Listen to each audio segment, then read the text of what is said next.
Our speaker this afternoon is Mr. Daniel Satinsky, who is a business consultant and analyst who has first-hand knowledge of the Soviet institutional collapse, Russian institutional revival, and the brief integration of Russian and U.S. innovation sectors in the years from 1988 to 2014.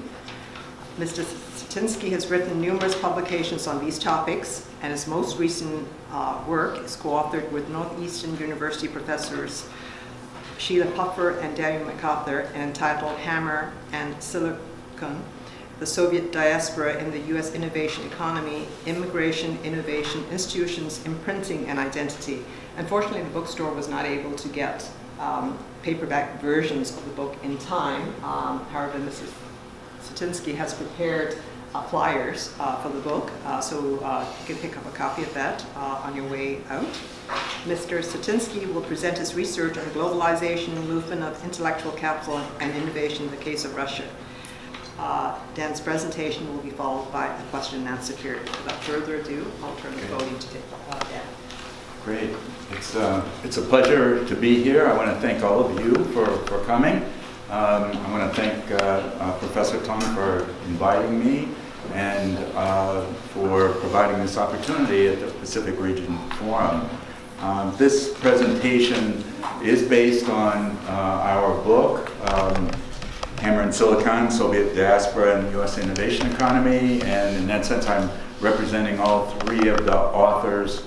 Professor Puffer and Professor McCarthy are distinguished professors at the DeMoore McKim Business School at Northeastern, and so that's why you see the logo there at the top. And I'm the third member of the team.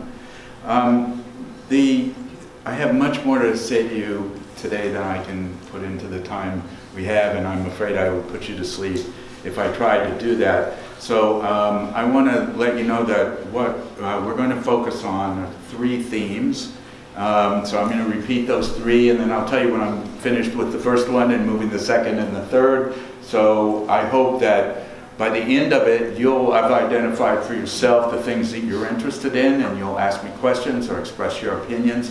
But I'd ask you to hold that until the end. So the three themes are, we're going to discuss a period of globalization, of movement of intellectual capital, people, that roughly began in the United States, and and again, I'm talking about the United States here, and I can remind myself of that's the frame of reference. In 1965, and it started to decline in around 2014. So that's the first big theme, and the movement of Russians into the U.S. Or Russian speakers into the U.S. in that period is how I'm going to locate that period of time. This is a period of the collapse of the Soviet Union and a great brain drain and an outpouring of people into the U.S. Technology, literate, and not only literate, but researchers and scientists who came to the U.S. in that period. So that's number one theme. Number two, I'm going to discuss how those people were integrated into the U.S. innovation ecosystem, how it was that they gradually changed themselves personally and became entrepreneurs and researchers, and many of them very successfully. And the third is from our interviews, their discussion of the cultural aspects of that change. What things were difficult, what things stood out for them, and integrating into the U.S. innovation ecosystem. So, since the presentation is based on the book, I'll just say a few words about the book in the beginning. So this is the cover. The book was based on interviews we conducted with 157 different people, evenly split between Silicon Valley and the Boston-Cambridge area. They were in-depth interviews, an hour and a half a piece, so there's a rich trove of information about their upbringing, why they left, what they encountered when they came, what their thoughts were about their relationships in the business world, and their identity. And so we'll present some of those things today. They were people who were involved in all different kinds of technologies, and they were from 11 of the 15 former Soviet republics. One of the problems we had in writing this book is how do we describe these people? Because many people who now are are now in part of a separate country don't want to be referred to as either Soviet or Russian. They're Ukrainians, they're Georgians, they're Armenians, they're Kazakhs. So the unifying term that we used was Russian speaking, because that was the culture that brought them all together, and it was kind of the touch point during the Soviet Union. So you'll hear me use that as a general term for the people that we're discussing. I'm going to say briefly, the three of us have all had a lot of experience working in the former Soviet Union. We started writing this book because we observed that there were a lot of people in technology from the former Soviet Union, that they are not well understood, that it counteracted sort of the stereotypes of Russians that's portrayed in the US, which at the time we started, I would say the stereotype was that they were either gangsters or prostitutes. If you saw the popular media, now we could add spies or hackers to that list of stereotypes. And the people that we saw were hardworking, intelligent, cultured people who were making a contribution to society but weren't represented in any way. So we decided to write about them, and it turned into a very complex task to write accurately because it involved the whole historical moment of the collapse of the Soviet Union, movement of people, and a boom of the tech industry in the US that owes a lot to a change in immigration policy. So a lot of complex factors. So I want to just again repeat the themes for today. The first theme I want to talk about is immigration and globalization of science, and in the period from 65 to, we can say 2016 just for purposes of the discussion. And the second theme will be immigrant contributions to innovation and entrepreneurship, the last cultural aspects of immigrants in high-tech business. And then at the end, I just want to share some thoughts about possibly the end of this era of globalization, which we may see taking place right now. So to begin with, theme one. As I said to you, and I think some of you were aware, there was a large movement of educated people from the former Soviet Union to the United States and elsewhere, and primarily Israel and to the United States, that is referred to from their side as a brain drain. That the movement, but when we started looking at this, you have to look at the question of why did people leave and how did they get to the US? What gave them the right to come to the US? So there are two sides to the question, and it's a very interesting process to look at both sides. And so we put this in the context of a much broader story of immigration that's tied to the 1965 Immigration Reform Act. Because once immigration, of course, is a big subject, very poorly understood, very poorly described in the popular press, but in the US,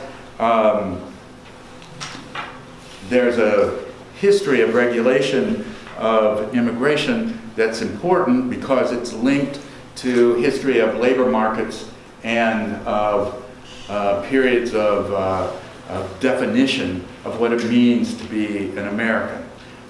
So until 1882, there were no immigration regulations in the U.S. It was everybody come because we were in the process of conquering the New World, and we needed everybody who was willing to come. The first Immigration Act was the Chinese Exclusion Act of 1882, which was a period of xenophobia and a reaction against Chinese immigration primarily for building the railroads. And until 1965, that pretty much was the definition of the U.S.'s relationship, not only just with China, but all of Asia. The next change in our immigration was the Quota Act of 1921 and then 1924. So this was a period after there had been a huge influx of Southern and Eastern Europeans, largely to work in industry, Italians, Poles, people that came from the declining Austro-Hungarian Empire, Russian, Jews, and there was a reaction against them. They were seen as alien to American culture. They brought notions of socialism and trade unions with them. They spoke other languages.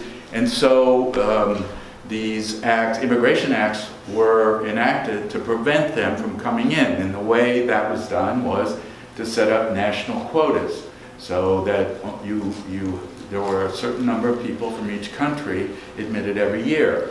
But the quotas were set by the U.S. Census of 1880, so it excluded. This was before these recent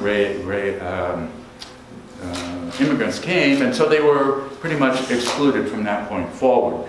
That was the case until 1965, and the 1965 Immigration Act changed everything. It was an era of social reform in the U.S. The Voting Rights Act was passed. There was an opening up to the world, and after it passed, it changed the way the numerical limitations were calculated. And so this was the point at which America started recruiting the best and the brightest from around the world to come be in our universities, work in our schools, and you can see the change in the innovation hubs of Silicon Valley and Boston, to a lesser extent, and others as a result of this immigration change. So people were legally allowed to come into the country.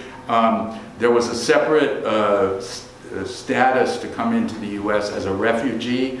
You were defined as a refugee if you could apply to U.S. Embassy and claim that you had a personal threat against you. You feared for your safety in your country, and you could be granted refugee status. There were a limited number of refugees allowed in the country in any particular year. But you need to remember this, because this is most of the ex-Soviets came in as refugees. They came in outside the quota system as refugees. And when there began to be a pushback from the State Department about too many refugees were coming, the Lautenberg Amendment was passed in 1989, which said there's a presumption that if you're Jewish or an evangelical Christian and you go to the embassy in Moscow and you say, I'm Jewish, then you can come to the U.S. as a refugee. So this was an important aspect of this period. And also, briefly, the Soviet Union controlled the exit. They turned the spigot on and off as to who could come and who could leave. They were very strict about it. That didn't change until after the collapse of the Soviet Union. At that point, constitutionally, every citizen had the right to emigrate if they so choose. So I don't want to spend a lot of time on this, but I just pulled up some information about the impact of immigrants and foreigners on the U.S. tech economy, which has been substantial and historically substantial.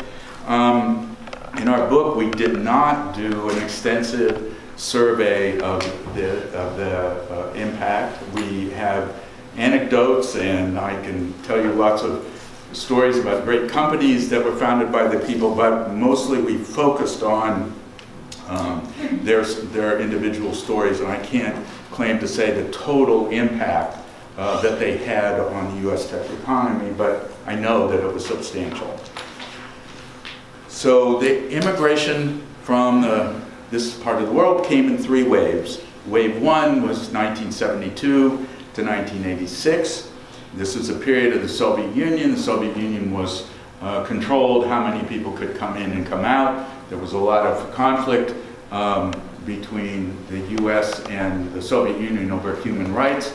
The fate of Soviet Jewry was one of the key points of contention, and depending on how the relationship was, there were fewer or less people who were allowed to leave. Most of them went to Israel, and they were more for religious immigrants at that point. Wave 2 was 1987 to 2000.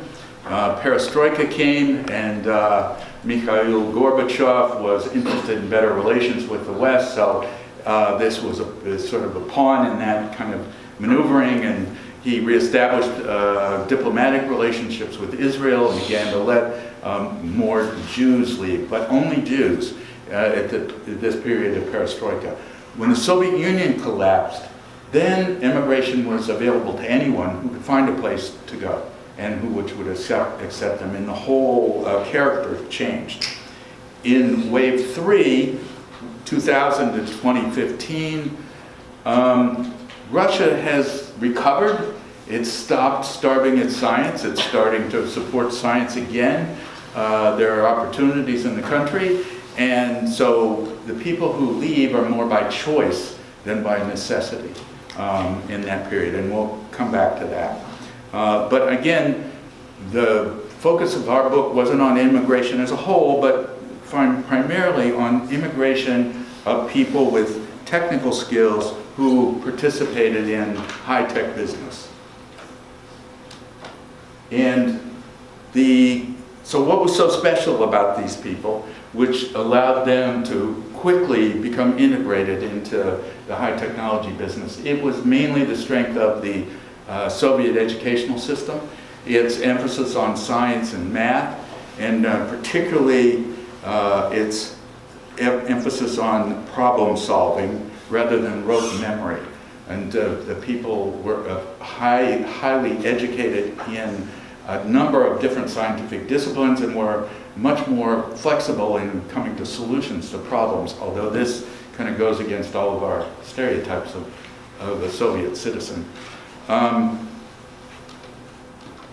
We had many of our interviewees talked about this, and they talked about the importance of being exposed to science and mathematics at an early age, and how it was important to them in fostering their later success. In fact, in mathematics, I think, was really the most important. Russian mathematics was some of the best in the world, and when these mathematicians were able to emigrate, many of them displaced Americans in mathematics positions across the university positions, and even those who were not professional mathematicians, just given the strength of their skills, became very important in software and software engineering. So again, this is I pretty much covered this. So wave 1 was mostly religious. The Soviet authorities let people go based on how they were feeling at that moment. Those that came to the U.S. came as refugees. These are some of the people we interviewed from that period. There was a sort of standard pattern of, so Israel didn't have an embassy in Moscow, and so they went to the Austrian embassy, got a visa, went to Vienna, and then in Vienna, if they didn't want to go on to Israel, they said, I don't want to go to Israel, I want to go to the US. And the Hebrew Immigrant Aid Society, HIAS, help them to come to the U.S. And so there became a pattern, a path to the U.S. for these refugees. And by the way, you may have heard that HIAS because this maniac in Pittsburgh who shot up people in the temple referenced it as his enemy.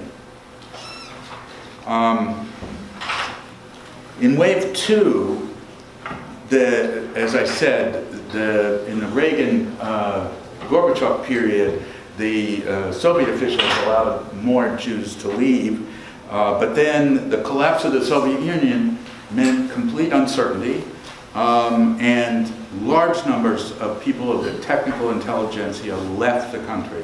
And this begins the brain drain. And a number of them came to the U.S. as immigrants. Some came as refugees. There was recognition by many American corporations that there was intellectual talent here to be had, and people were recruited to come. I just once was in Novosibirsk in their math department, and Microsoft went there and hired half of the graduates from their PhD program and brought them out to the U.S. So this was a period of both intense stress for Russians and an amazing opportunity for the tech sector in the U.S. So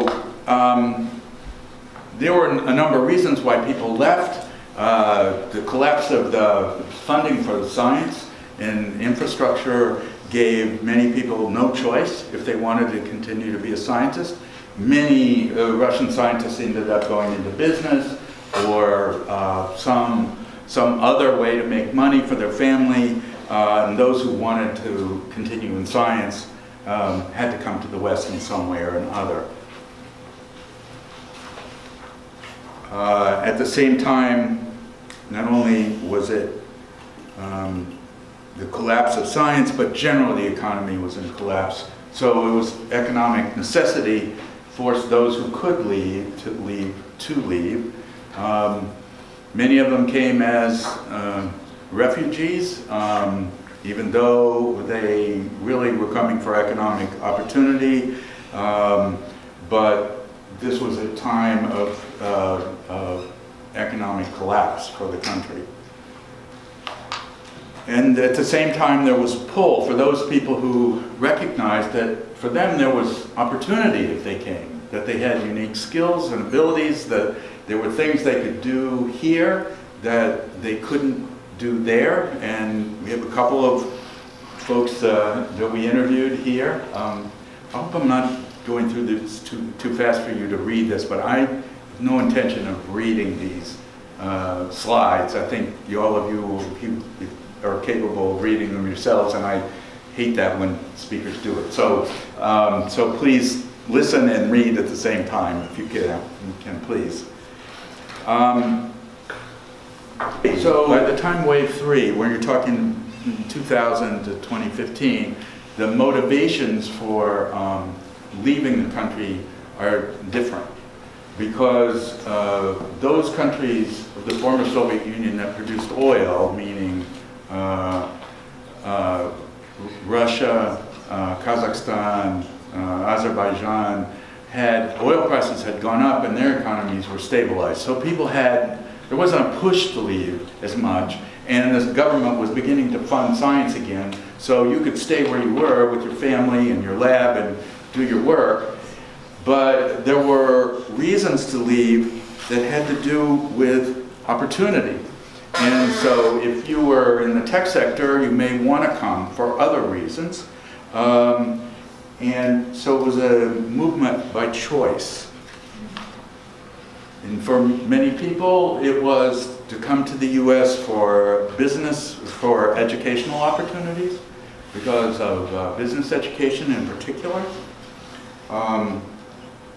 For others, there were not just education, but either a business opportunity. We quote a gentleman from Armenia who had a good business, but Armenia is a small market. He thought he could do much better here, and he has. David Yang, who just moved by choice, wanted to live in California, and by then could afford to, and chose to do so. So this is theme one, the globalized integration of intellectual capital and the movement around the world. So the U.S. opened itself up in 1965. It began recruiting people. There was different routes to come into the country as a student, or as, in some cases here as refugees, or as special visas. And this was a period in which not just Russians, Russian speakers, but people from around the world, they came to the U.S. and having been in Russia at this time, we were talking about this at lunch, was never a thought about whether there was a political overlay. There was never a thought about science not being international and technology being international. That everyone assumed that there would be a circulation, cross-pollination that was the nature of technology and science. But that has begun to change. And we'll talk about that at the end. So, theme number 2. So the people who came, many of them, and again we're talking about people in the technical field, not everybody, but many immigrants start businesses. I think the numbers, I don't have the statistics right at hand, but in the U.S., far out of proportion to their population, immigrants start businesses. The people who came in the first wave came from the Soviet Union, where private business was illegal. So they had no experience with it, and they had to adapt themselves to a completely different society. In wave 2, there was some experience, and the people began to start businesses in Russia and to accumulate some capital. But when they came when they came to the U.S., the business conditions were quite different, and so it was easier for them to adapt, but still some difficulty. And by the 2000s, the world was a lot more integrated, and the people had a lot more experience, so it was a lot less difficult. But what we talked to people in these different waves about was the conditions that they encountered in the U.S. that allowed them or directed them towards becoming oriented towards entrepreneurship. And this in particular, I thought was interesting in the attitude towards science. That the organization of its science itself was different in the U.S., and there was an emphasis on finding practical applications and the freedom to do so, which was actually different than what he had encountered in the Soviet Union. And even more the case here, where, as our interviewee says, you get used to it, you start trying to comprehend it. First you start dreading it, and then later the American success story starts getting into your head. So it had to do with the environment that people were in and what the encouragements were to do something different, to take their science and turn it into a business or a product. And this is, again, a description of how this process took place for this particular person, how it was that moved from being a pure scientist to becoming a business person. And as he says, the main difference between science and business is that the goal in business is to produce the product rather than a paper. These are this is a cultural aspect of the environment he was in the US, which didn't exist in his country at the time. So, these are two individuals who I know who were successful entrepreneurs, and they recognized early on that their opportunities were in the US, and they rushed to take advantage of them.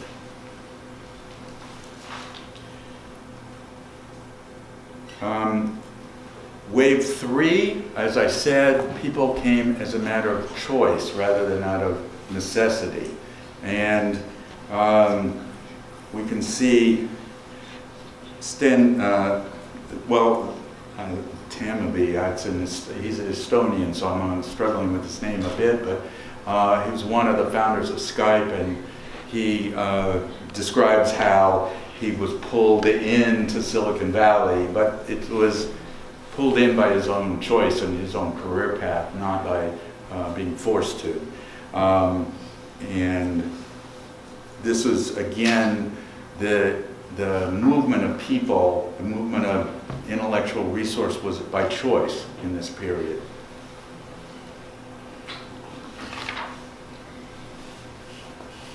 For some, it was, again, education, as in earlier periods. So, theme 2, to summarize, on each wave, the conditions that formed the personality or the experience of the person were different. They brought those different experiences with them, but the conditions in the US that encouraged innovation and entrepreneurship, particularly practical application for science, was different than what they had experienced in their country, and is what pushed them into becoming a different kind of person. And their ability to make that adaptation was the measure of their ability to contribute to that technology sector. So we move to theme 3, which is about the importance of culture and cultural adaptation in the workforce.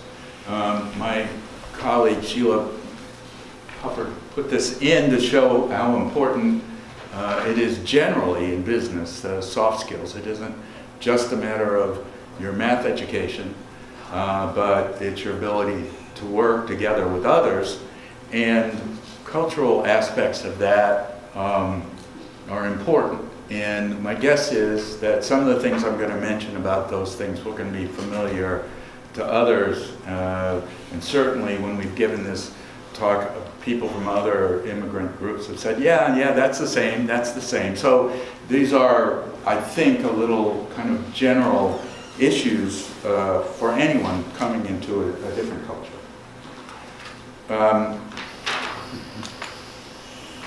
So language. Language is an obvious obstacle to working with others and teamwork. The people we spoke to spoke many different languages, different diverse ethnic backgrounds, but we interviewed there's one we interviewed in Russian, but everybody else we interviewed in English, so they had all adapted to an English language environment. They have, and with bilingual or multilingual skills, and I think what helps in the area of science is that there are common technical and numerical languages. So I knew there were software engineers that I met in St. Petersburg who spoke almost no English, but they read all kinds of computer manuals, and they could talk about computer terms and programming using the language that they knew because it was technical, because they had to know it to follow their interest. And that's an entry point to being able to learn and work in teams and later develop. Jargon and company speak, I'm going to address that in a minute. So jargon and company speak. So jargon, is a special reference. So you can see here there are certain phrases that people, this particular person, this is a quote from one of the people we interviewed, who didn't quite understand what that meant.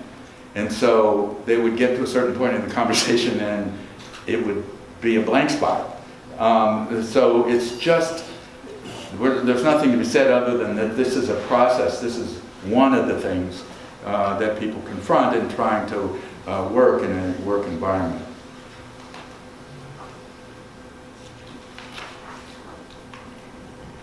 One of the things that people we interviewed talked about was how Russians can be very direct in their style, and Americans are typically not very direct.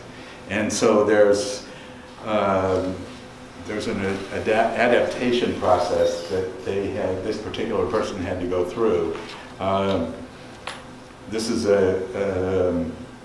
another person who said pretty much the same thing, that the Russian style would be, if there's something wrong, I'm going to tell you. I'm not going to beat around the bush. And some people appreciate frankness and some people don't. This was, to me, an interesting one, smiling. What does a smile mean? The stereotype of Russians is that they don't smile. And Americans, that they always smile. So for Russians, this was very confusing. What does it mean when a person smiles? Is it just a habit, or does it have any particular meaning? Are they conveying anything to me when they smile at me? So just another aspect of cultural communication and nonverbal communication. Another interesting one was this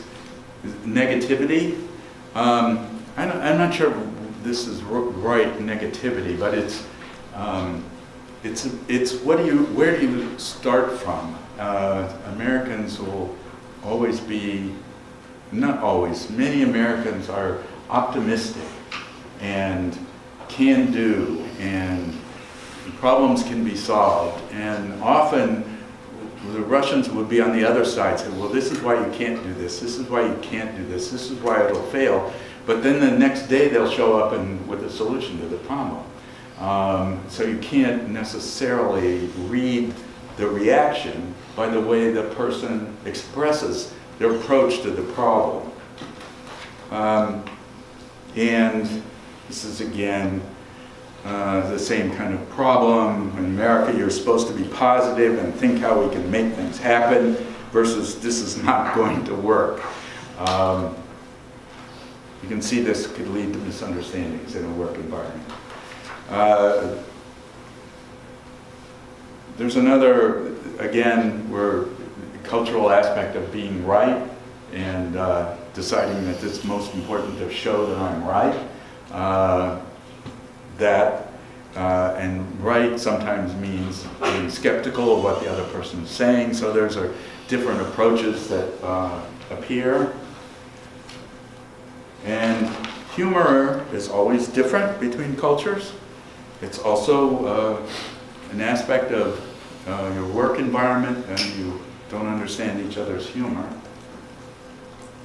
This is another reference to the same problem.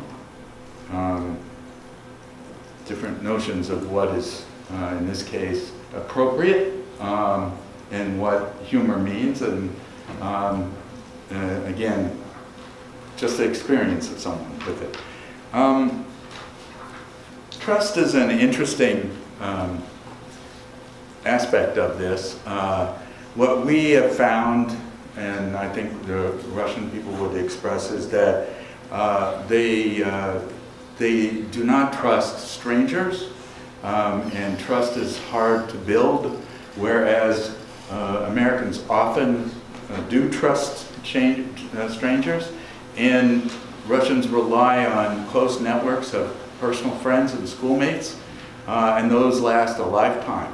And in many cases, they carried over into their experience in the US, where there's a Russian university called PhysTech, which is one of the best scientific and mathematics schools in Russia.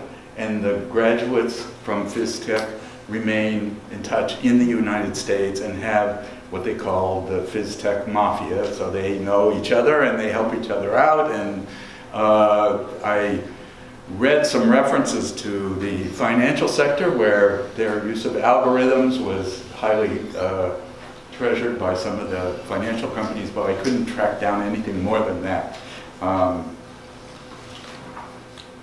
Again, this is about working with strangers, where in Silicon Valley especially, although it used to be less true in Boston, but it's becoming more true, where people who don't really know each other, but they're in the same tech environment, will get together and work together fairly easily and directly.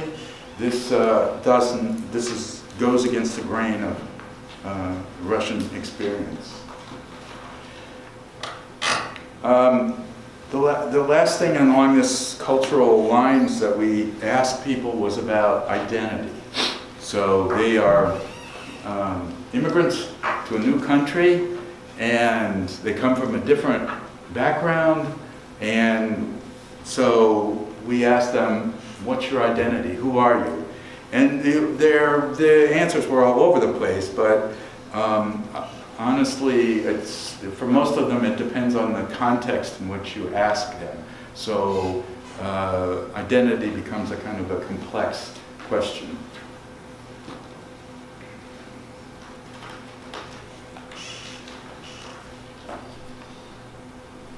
This is an interesting aspect of identity for people who came from the Soviet Union, because their country doesn't exist anymore. And for many of them, the culture of the Soviet period is rapidly disappearing. So if they maybe were from the Soviet Union and they go back to Russia, it's not the same. It's not the same country, it's not the same culture. So they're from people from the past. So in the summary of part 3, as in other areas of interaction in business, in the tech business, culture matters. Particular importance are language, cultural references, and nonverbal communication. And I think for people in the management level, these are all important questions and ones to be aware of.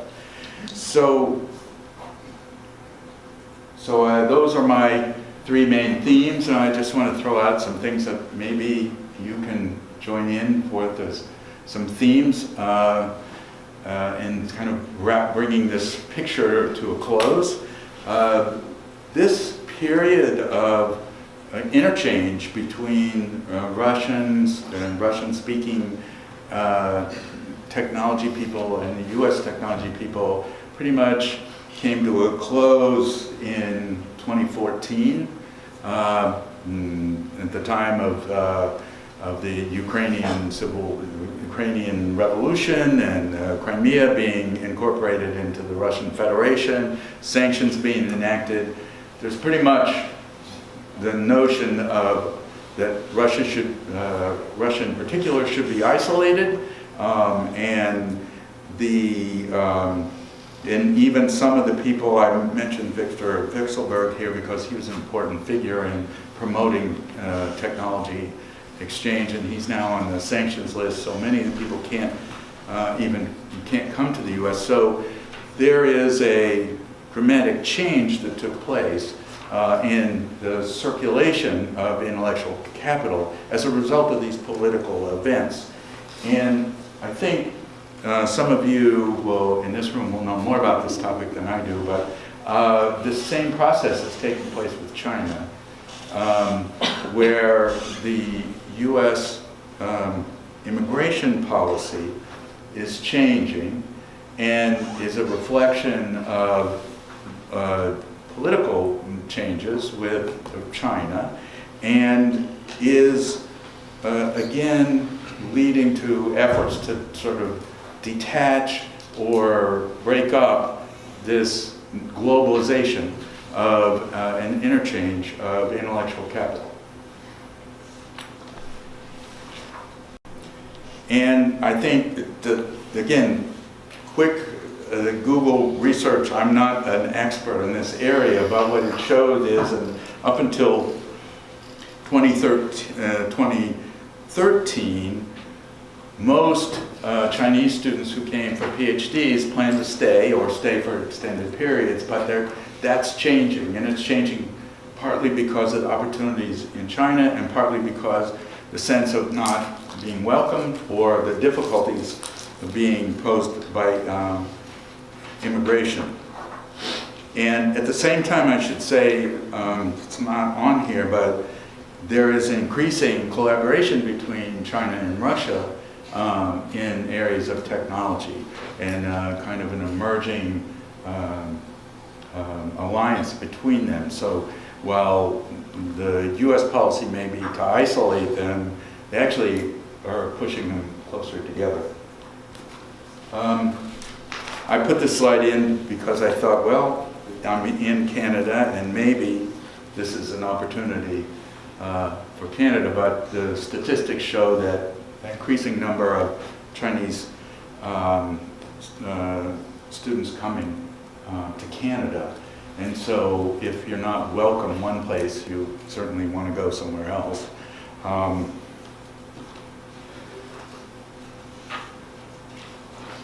So just for my conclusions here. So I think what we started with in writing our book was a phenomena we observed.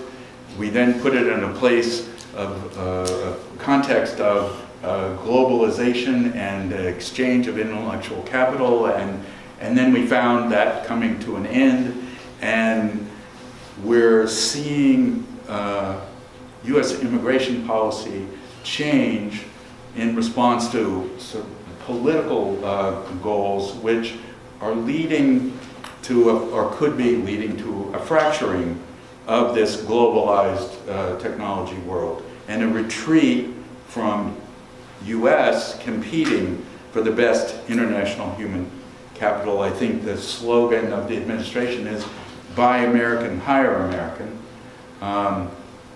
You can see for yourself what that then the corollary is. And the refugee visa cap has been lowered from 50,000 to 30,000, so fewer refugees allowed in the country. The H-1B, which are the work visas, are under pressure. Spouses of people who receive them can no longer work. More difficult to get them. And there recently imposed restrictions on visas for Chinese students in the areas of aviation, advanced manufacturing, and artificial intelligence, where it used to be able to get a 5-year visa, now can only get a 1-year visa, renewable. So I guess what I want to end with really is a set of questions about what we all think. Is science international? And if so, what is the role of this immigration and student exchange in keeping it international? And should we try to maintain the progress of science outside of politics, or is that impossible? Is that an inevitable result of a fracturing of the world into new different blocks?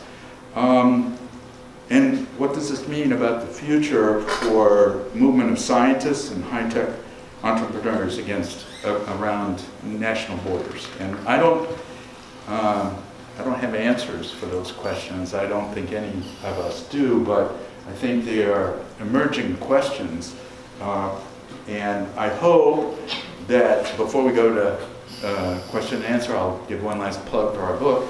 I hope that maybe our book gives some context for that and can help point in some directions, and as a resource for those of you who want to buy it, it's available on Amazon and Canadian Amazon and US Amazon and UK Amazon and through Cambridge University Press. If you take one of the flyers over here and use the code, you get a discount. You buy it directly from them. We had hoped to have them at the Simon Fraser bookstore, but that didn't work because we actually have sold out the first press run. Yay! Too bad. So soon there should be more, and hopefully there will be some in your bookstore. So in conclusion, I want to thank you again for inviting me. I want to thank all of you for your attention and for staying awake during this presentation, and I hope that it's stimulated you to think about some of the things I've raised here, and I'm happy to take your questions.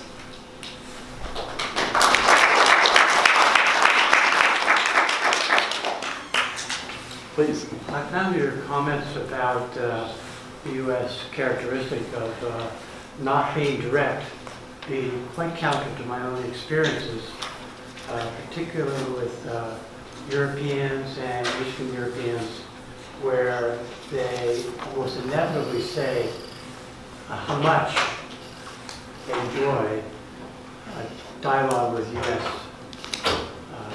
Intellectuals because it's very direct. Okay, again, what I presented to you was what they told us. So first of all, it's not my opinion, it's their opinion. And I think that they are referring to people, I don't know if Silicon Valley may have a special character to it, but it is much less direct and it sort of beats around the bush. So. Yeah. I haven't lived in the Silicon Valley for many years. Okay. So it probably has changed. Yeah. And my comments come from the times that you were talking about, Bill.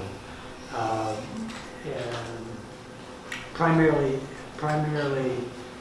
in the eastern part of North America, just in terms of putting it that way. Oh yeah. Well, New Yorkers are blunt, that's for sure. Well, we know that, right? Yeah, we know that.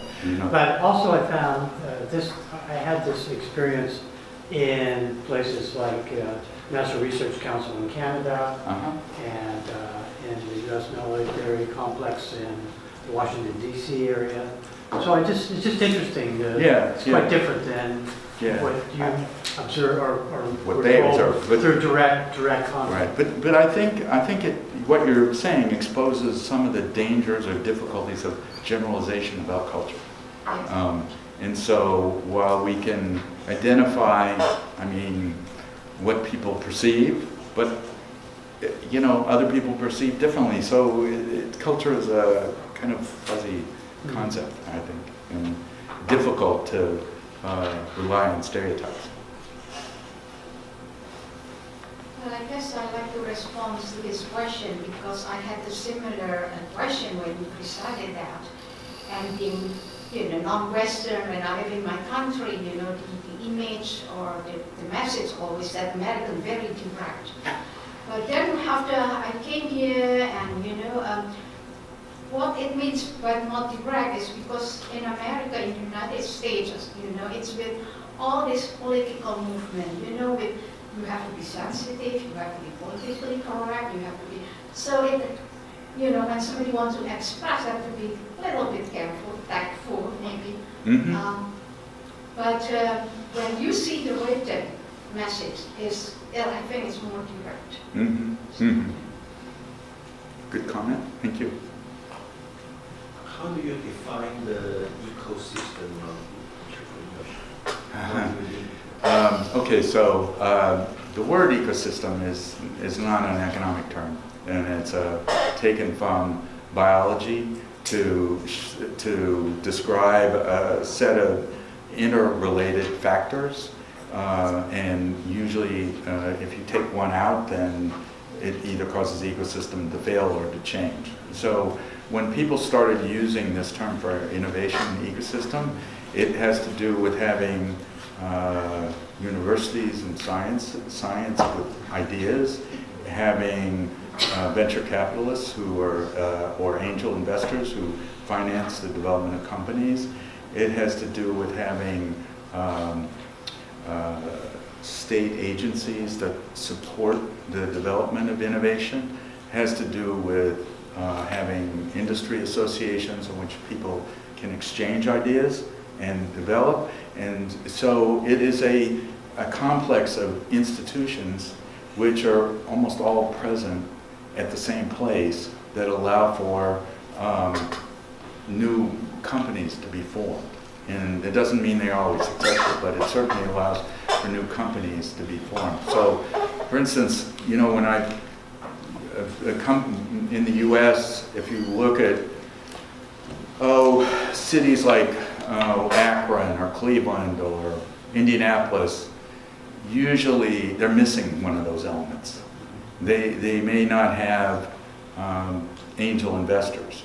They may not have state agencies support. They may not have one of the pieces, and usually it makes it much more difficult for them to incubate new companies. But what has happened is the more this concept is spread and people understand it, they'll try and identify, well, what's missing that we don't have, and then try to create it and try to build an innovation ecosystem in their area.